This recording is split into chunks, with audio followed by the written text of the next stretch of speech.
జోర్దార్ ఎలా ఉన్నావు? అసలేం బాలేదు. క్వీన్ వేస్తున్నాడు కానీ కవర్ ని వేయలేకపోతున్నాడు. ఈ పెద్దోడా తను ఎలా ఉన్నారని విచారించారు. సూర్యుడిపై టవలు వేసి సాయంత్రంగా మార్చొచ్చు. జోర్దార్ నువ్వు నా కోసం ఒక ముఖ్యమైన పని చెయ్యాలి.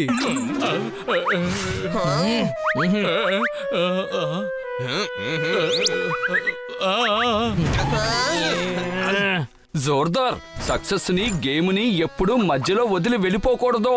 ఏంటి అనుమానమా? కన్నా సార్ చెప్పారు కదా, ఎలా కుదరదు అని చెప్పగలం. అవును, నాకొక ముఖ్యమైన మీటింగ్ ఉంది. ఇంకా ఆంటీకి వేరే అర్జెంట్ గా ఒక కొరియర్ పంపించాలి. సరే సరే మేం మీటింగ్ కి వెళతాం. లేదు లేదు లేదు, నేను మీటింగ్ కి వెళ్తాను, నిన్ను కొరియర్ పంపించమని చెప్పాను. సరే సరే నేను చేస్తాను. మామిడికాయ ఇంకా పండలేదు, ఇంకా కాయలాగే ఉంది. ఏ పని కూడా కుదరదని చెప్పడు, ఎందుకంటే జోర్దార్ చాలా మంచివాడు. చెప్పట్లు. సరే సరే రండి, ఏ కొరియర్ పంపాలో మాకు చెప్పండి. మంచివాడు అనిపించుకోవాలనుకున్నాడు కదా, ఏదో ఒక రోజు చిక్కుల్లో పడతాడు, చూస్తూ ఉండు. ఇప్పుడు మనమే సమస్యలో ఇరుక్కుపోయాం. ఇప్పుడు ముగ్గురు మాత్రం ఎలా క్యారం ఆడేది? ప్రపంచంలో పరిష్కారం లేని ఏ సమస్య లేదు. ఒక ఛాన్స్ ఇటువైపు, ఒక ఛాన్స్ అటువైపు మార్చి మార్చాడు. ఏంటి అనుమానం?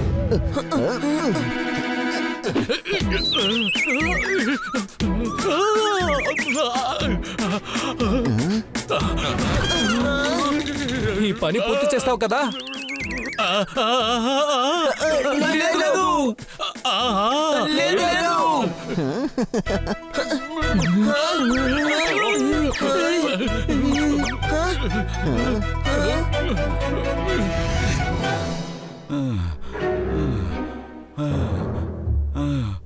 ఇవాళ జోర్దార్ నే సహాయం అడగాలి.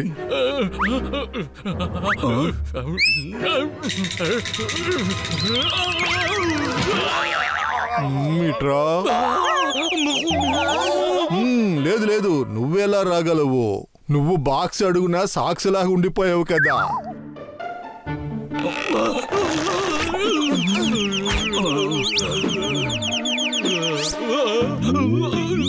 ఈ బాక్స్ వెయిట్ నీ వెయిట్ కన్నా ఎక్కువగా ఉంది. నీ బరువు కన్నా ఎక్కువ వెయిట్ ఎత్తాలనుకుంటే నీ ఎముకలన్నీ పిప్ అయిపోతాయి.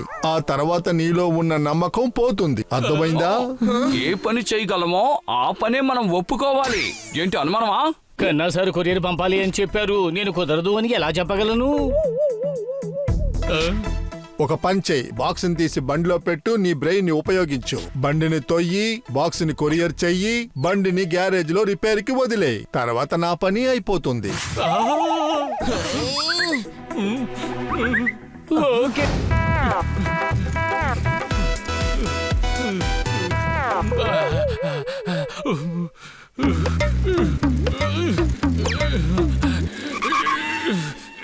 జోర్దార్ మార్కెట్ వైపు వెళుతున్నావు? అవును. రాజాపూర్కి వెళ్లి బస్సుని ఆపు, నేను నా భార్యని తీసుకొస్తా.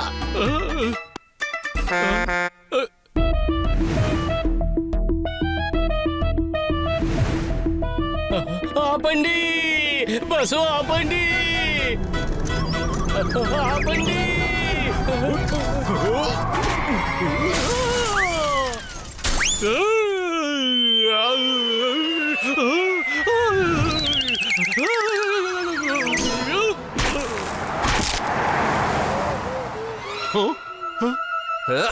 త్వరగా రండి, యాక్సిడెంట్ అయిపోయింది. జోర్దార్ యాక్సిడెంట్ అయ్యింది.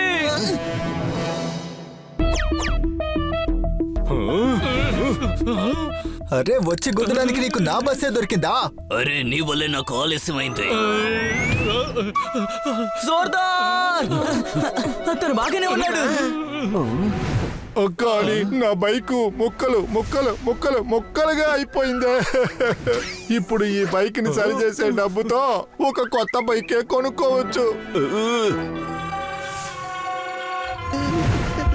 మనసులో ఉండే ఆశలన్నీ మట్టి కొట్టుకుపోయాయి. ఆంటీకి కొన్న మామిడి పళ్ళు నాశనం అయిపోయి. మనందరి మైండ్ చాలా కాంప్లికేటెడ్ గా ఉంటుంది. అంచేత మనం దేన్నైనా ఆలోచించగలం, మనం దేన్నైనా చూడగలం. అయితే ఎవరికి మైండ్ లేదో వాళ్ళకి అలాంటి వాళ్ళు ఈ ప్రోగ్రామ్ ని చూడకూడదు. ఇది నవ్వే విషయం కాదు మిత్రులారా. ఒకవేళ మన మైండ్ ని కంట్రోల్ చేసి కాన్సంట్రేషన్ చేస్తే ఫ్యూచర్ లో జరగబోయే విషయాన్ని మనం ఇప్పుడే తెలుసుకోవచ్చు పిల్లలు. ఇతను చాలా ఓవర్గా చేస్తున్నాడు. ఒకవేళ తను చెప్పేది నిజమై ఉండొచ్చు కదా. ఊరికే ఎవరో చెప్పిన మాటలన్నీ నువ్వు నమ్మకూడదు. కొన్ని సందేహాలకి ఎప్పుడూ పరిష్కారం ఉండదు. ముందు గుడ్డు వచ్చిందా లేక కోడు వచ్చిందా అన్న వాటికి. అరే చాలు, నీ వాగుడు కొంచెం తగ్గించు. ఇది తెలుసుకోవడంలో తప్పేముందని. అవును, మనం వెళ్ళి కోడినే అడుగుదాము. ముందు కోడొచ్చిందా లేదా గుడ్డొచ్చిందా అని. అరే అది కాదు డాంకీ, మనం దృష్టి సారించి ఫ్యూచర్ తెలుసుకోగలమో లేదో తెలుసుకోవాలి, అదే ముఖ్యం. అయితే సరే రండి, మనం మన మైండ్ని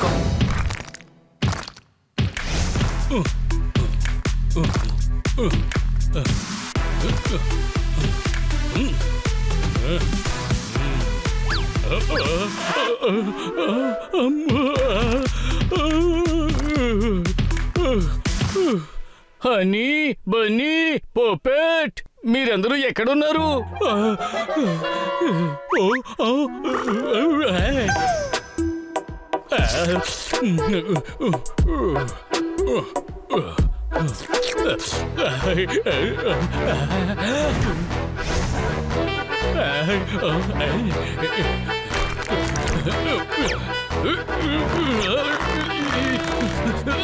అరే, నేను ఫ్యూచర్ లో బాగా తిరిగి లావైపోయానా?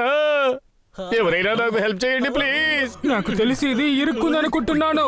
బయటికి లాగు, బాగా లాగు. నన్ను ఎందుకు బయటికి లాగేశారు? లోపలికి తొయ్యొచ్చు కదా. నేను ఇప్పుడు ఎలా తినేది?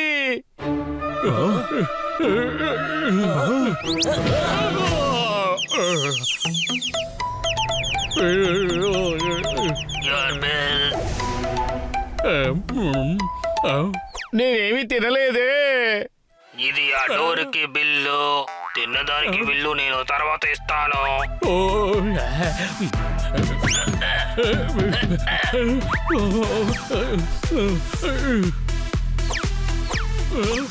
మిమ్మల్ని ఆహ్వానిస్తున్నాను.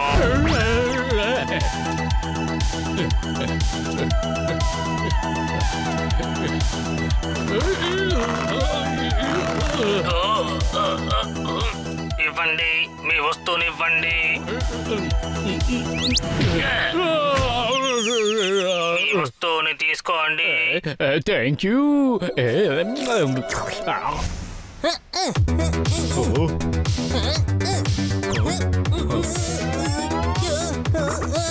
మరేవా ఫ్రెష్ అయిన స్వీట్. దొంగ పట్టుకోండి, నాకు బాగా ఆకలేస్తుంది.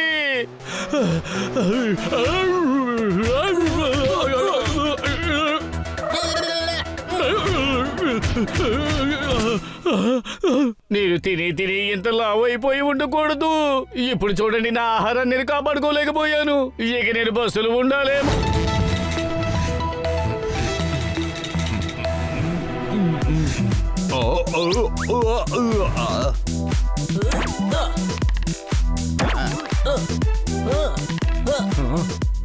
మరేవా స్కూల్ కి వెళ్ళకపోతే ఎంత జాలీగా ఉంటుందో కదా. పిల్లలు, మీకు చదువు ఎంతో అవసరం. ఎలా తోలు తీయకుండా మనం అరటి పండు తినలేమో, అదే విధంగా జ్ఞానాన్ని పెంపొందించుకోవడానికి అజ్ఞానం అనే తోలుని మనం తీసి పారేయాలి. ఏంటి అనుమానమా? అందులో ఏం అనుమానం ఉంది? అలాగైతే చెప్పండి, ఆరెంజ్ పండు పైకి చూడడానికి ఫుల్ గా ఉంది, మరి లోపల ఎందుకని సపరేట్ గా ఉంది? చెప్పండి. సరే, ఇది మీరు చెప్పండి. పాలు నుంచి వెన్న, వెన్న నుంచి మనం నెయ్యి తీస్తున్నాం. మరి నెయ్యి ఎందుకు మళ్ళీ పాలవడం లేదు? సరే ఇది చెప్పండి, బాతు వెనుక 2 బాతులు, ఇప్పుడు బాతు ముందు 2 బాతులు, మొత్తం ఎన్నున్నాయో చెప్పండి. 3 బాతులు. ఏంటి అనుమానమా? తప్పు, మొత్తం 5 ఉన్నాయి. అరే అదేలాగా? ఇక్కడ బాతు మధ్యలో ఉంది, దాని ముందు 2 బాతులున్నాయి, దాని వెనక 2 బాతులున్నాయి. అయితే 5 కదా. సరే ఆగండి, నా తల మీద ఎన్ని జుట్టులున్నాయి? నెత్తి మీద ఉన్న జుట్టుని ఎలా లెక్కట్టగలం? నేను కౌంట్ చేయగలను. తన తల మీద 3,12,09,30 వెంట్రుకలున్నాయి. నువ్వు అబద్ధం చెప్పినా చెప్తావు, ఇదెలా నేను ఒప్పుకోగలను? అలాగా? అయితే మీకు నమ్మకం లేదా? అయితే మీరు లెక్క పెట్టి చూడండి. లెక్క పెట్టండి. ఏంటి అర్థమైందా? పార్క్ చేయడానికి వచ్చాను, కానీ మీరు అందువల్లేంటి నేను ఇక్కడ పార్క్ చేస్తున్నాను. ముందు కూడా నేనే పార్క్ చేసేవాడిని. నా కాస్ట్లీ కార్ ని ఇక్కడే పార్క్ చేస్తాను. నీ పనికిరాని బండి ఇక్కడ పార్క్ చేయకూడదు. మీరు బంకమట్టి కూరగాయలు లేని కూరగాయల బండి నడుపుతున్నారు. చెప్పాలంటే మీరు పొగరబోతు. ఏంటి? అది నాకు అలాగే అనిపించింది, కానీ అలా కాదు. నేనేమనుకున్నానంటే మీ కారు తీసేసి నా కార్ని పార్క్ చేస్తారు అనుకున్నాను. అలాంటివన్నీ ఏవి జరగదు. అరే, నేను చెప్పేది అర్థం చేసుకోండి. నేను ఇప్పుడు వెళ్ళి ఒకరిని వెంటనే కలవాలి. ఎప్పుడు ఇంకో పార్కింగ్ కోసం వెళ్తే లేట్ అవుతుంది. అలాగా? బాగా తొందర అనుకుంటా. ఇప్పుడే పంపించేస్తాను. ఎటువైపు వెళ్ళాలో అటువైపు తిరిగి నిలబడండి. బుల్బుల్,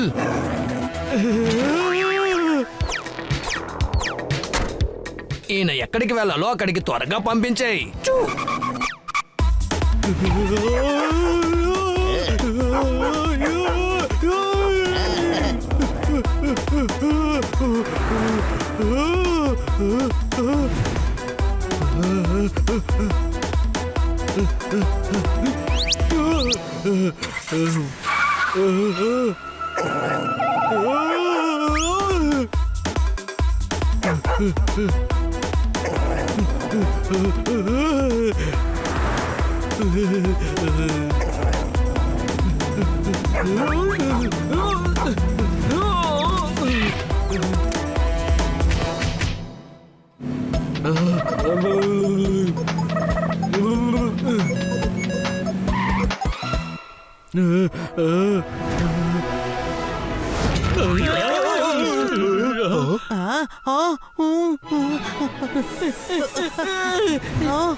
ఏం చేస్తున్నావు? భయంలో నాకు హార్ట్ అటాక్ వచ్చేటట్టుంది.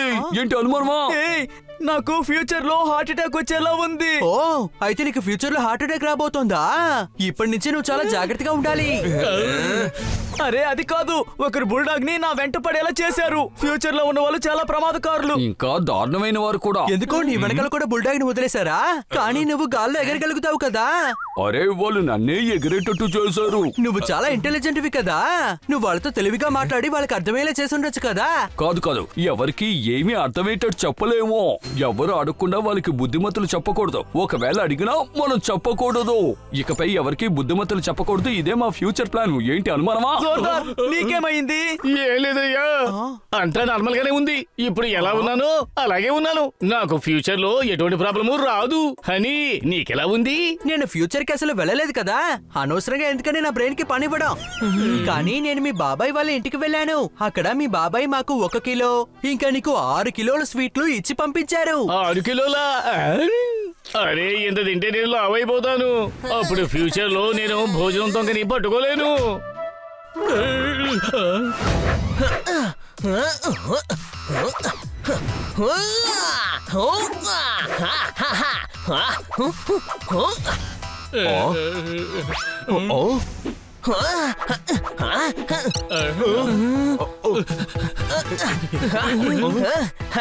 హలో, చూడండి నేను ఎలా ఇలాంటి ఎక్సర్సైజ్లన్నీ చేస్తున్నానని. దయచేసి ఆపమని చెప్పండి. మేడం చూస్తే మనల్ని ఎక్సర్సైజ్ చేయమంటారు. ఏంటి అనుమానమా? ఐడియా. ఏంటి ఐడియా? ఫ్రెండ్స్, మనం హనీతో ఒక ప్రాంక్ చేద్దాం. అందరం కలిసి అందాం, హనీ నువ్వు మా కంటికి కనిపించడం లేదని. తమ్ముడు, నా ఫ్లయింగ్ కిక్ ని చూడు.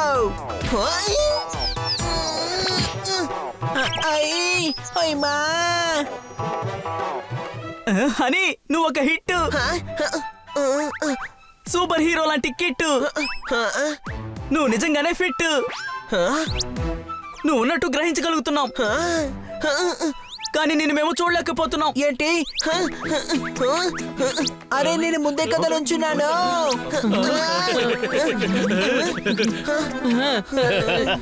ఎక్కడున్నావు? నేను ఎక్సర్సైజ్ చేసి చేసి సన్నగా అయిపోయాను. అందుకని ఎవరికంటికే కనిపించట్లేదు.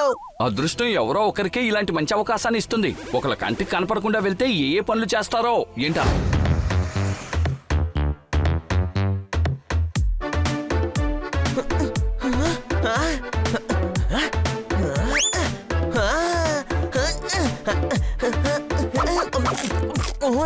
ఏయ్, నువ్వేం చేస్తున్నావు? ఆగు ఆగు, ఈ రోజు నా చేతిలో అయిపోయావు. ఆగు, మళ్ళీ నువ్వు ఇటు పక్క వచ్చావంటే అయిపోతావు. జోర్దార్! నన్ను డాంకీ చేశారా? స్వీట్ కొట్టాయినా నిన్ను లడ్డు తింటే చూసి నన్ను వచ్చి కొట్టేశారు. నేను కళ్ళ కనిపిస్తున్నానా? అరే ఎవరయ్యా నువ్వు ఎక్కడున్నావు?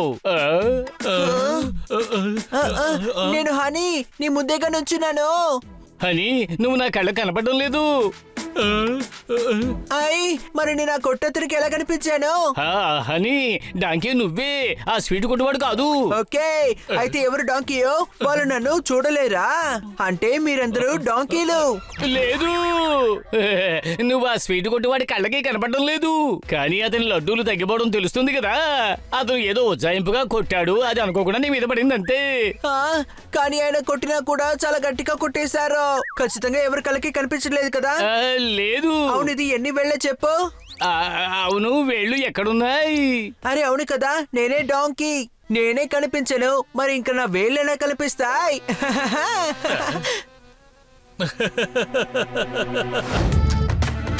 నా జీవితం అంతా కళ్ళల్లో నిన్నే తలుచుకుంటూ ఉంటా.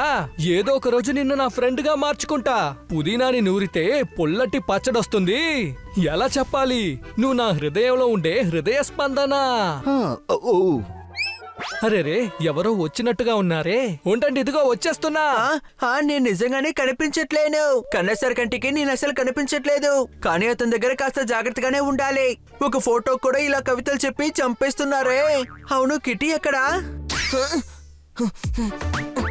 తను మార్కెట్కే వెళ్ళుండాలి. నేను అక్కడికే వెళ్ళి తన్ని చూస్తాను.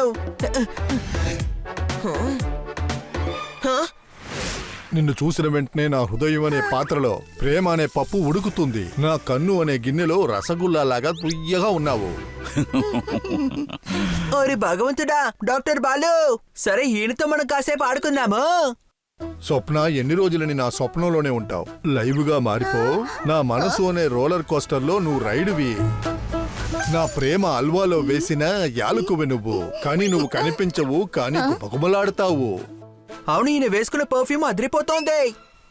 ఎవరయ్యా నువ్వు? ఎందుకయ్యా నువ్వు అడ్డంగా మాట్లాడుతున్నావు? అయితే ఎవరో కనిపెట్టండి. నువ్వు ఎవరో తెలియట్లేదు, నా కంటికి కనిపించట్లేదు. మీరు ఎవరితో మాట్లాడుతున్నారు? మీ వెనకాల అసలు ఎవరూ లేరే. అవును, నాకు కూడా ఎవరి గొంతో వినిపించింది, కానీ ఇక్కడ ఎవరు లేరే. అయితే నేను ఎవరి కంటికి కనిపించట్లేదా? కనిపించలేదు కదా. మరి ప్రేమ అనే పలావులో తడి కర్రని వేసి ఎందుకు పొగండి? ఆ బ్యాగ్ ని తిరిగి ఇచ్చేయండి, లేదా దెబ్బలు తింటారు. ఆ దెబ్బలు ఎక్కడి నుంచి వస్తున్నాయి కనిపెట్టలేరు.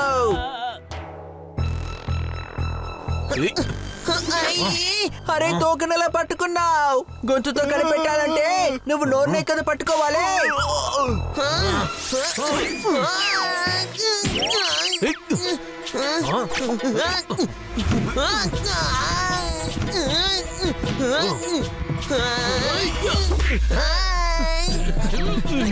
అదిగో రౌడీలు అక్కడున్నారు.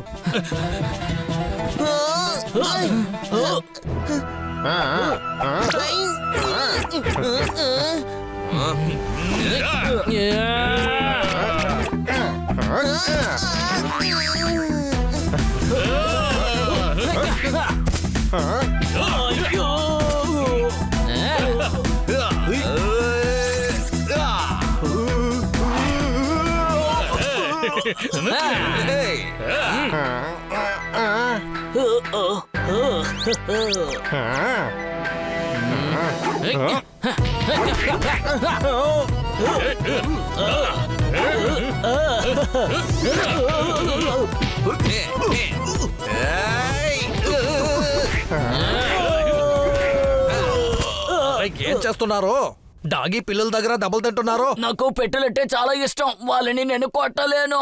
అయ్యా బాబోయ్, మీరు జాలి గలవారు, దయగలిగిన వారు, మీరు గొప్ప భక్తులు.